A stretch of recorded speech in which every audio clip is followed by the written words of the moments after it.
Take your CJ7 all the way to 11. Jeepin' with Cool Guy. Welcome back! Another episode of Jeepin' with Cool Guy. Now to take off the gas pedal. Real simple. Pop the plastic piece out of here. Just gotta pull that through. Pop that out. Slide the cable up through that little gap there. We'll unbolt there. 3 3/8" bolts. Actually, there's screws. There's nothing on the other side, so you just take them out of the firewall.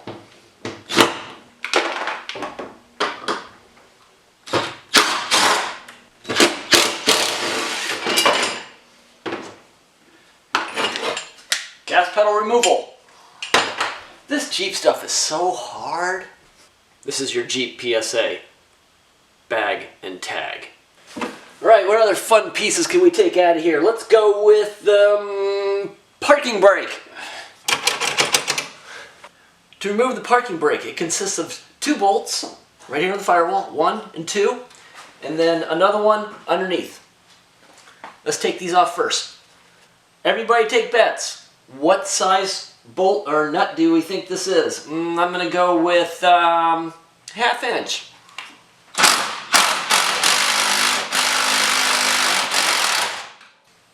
I would recommend trying to keep these if you can. Finding nuts like this with the washer built into them, not the easiest thing to find. Last nut that I was telling you about, actually screw, is right here. It comes off of this metal support bracket that's welded into the cowl side body here. My instance happens to be cracked, so I'm going to be welding this back into place. Whoa, wait a minute. Totally messed up, man. It's not 1/2 inch. Don't know if I can handle that. 7/16. My piece just broke off. That's awesome. Okay, so I guess we'll just worry about taking that off later. But for all intents and purposes, let's take that off. Last but not least, we want to make sure we unhook the parking brake cable. Consists of 2 steps. One is the metal bracket. Then once you pull that out and the tension is released, then you can move the cable up and down and it comes out of this slot. Don't know if I've mentioned these, but these types of pliers are awesome for this stuff. Giving up on that, let's go with the big ones.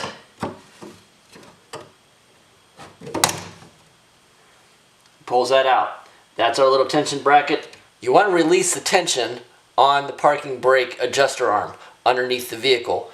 You can either do that after you take this out, or you can do this before you take this out. Since we've already taken this out, let's go release the tension, and that way we can get the cable out. These tight underbody shots are always hard to get.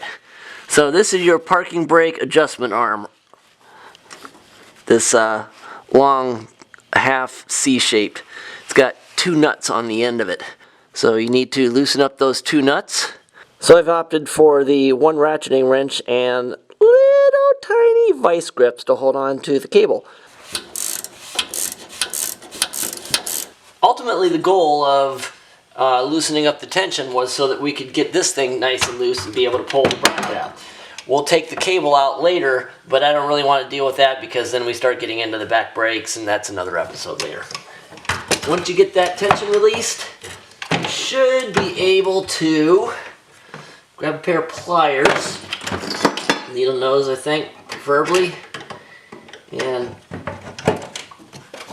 push down on the cable and hopefully have enough tension released to where you can work that piece up. Okay, so after annoying myself for 5 more minutes of screwing around with this thing, I decided that, hey, why don't you go and try and release more tension on that? And it's amazing when you're trying to work smarter, not harder.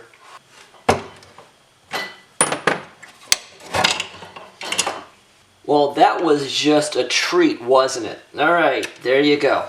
Your parking brake disassembled, pulled out. Alright, what other goodies can we get out of here? Let's go with the high beam switch. I don't know what's underneath here, so let's take out these 2 bolts, or these 2 screws. They happen to be 1/4. I think they're 1/4. Don't know if they're actually 1/4 in the real world, but in my world they're 1/4.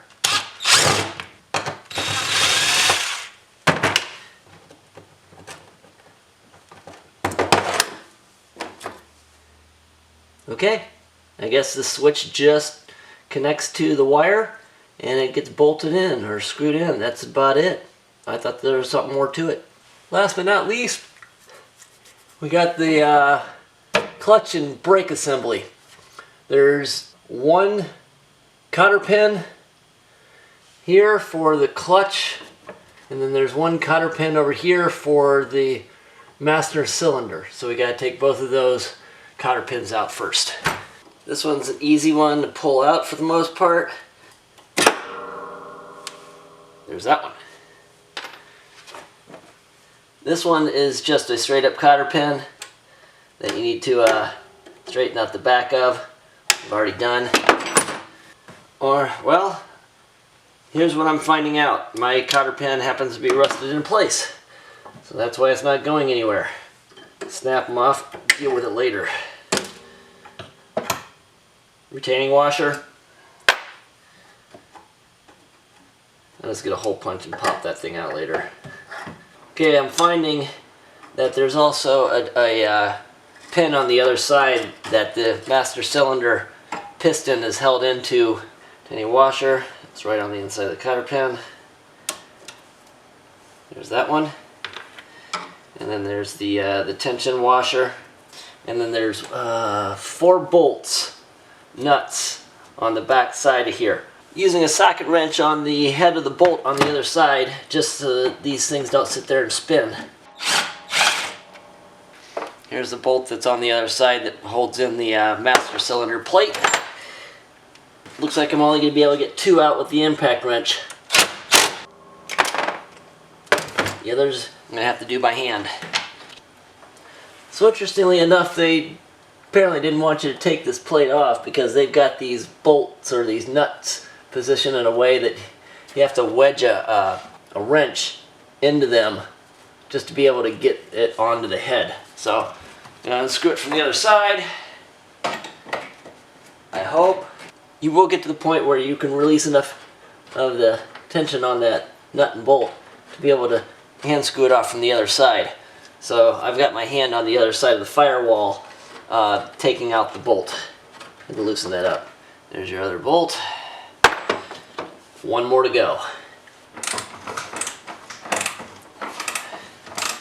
I do realize that as I'm doing this is probably not the sequential way to do it, because once I pull this out, then there's nothing holding up the master cylinder, and that's probably not all that good of an idea. So what I'm going to do is I'm going to leave one of the bolts holding up that master cylinder on the plate through the other side, and just try and disconnect as much of the stuff here as I can. Word to the wise. So I just spent the last 45 minutes trying to figure out how to get this thing off. Difficulty was that I think when I took off when I broke off that cotter pin inside of the holding bolt for the brake, it wedged the master cylinder connector rod to where I couldn't get it off. But the way around that, I had to go to the master cylinder and had to take out all 3 of the bolts to be able to release that. And it was just not easy. So looking back on it, I would probably say the best way to have done this would have been to have drained the master cylinder, unhooked the master cylinder, taken that out, and then taken this out from the other side. So, there you go.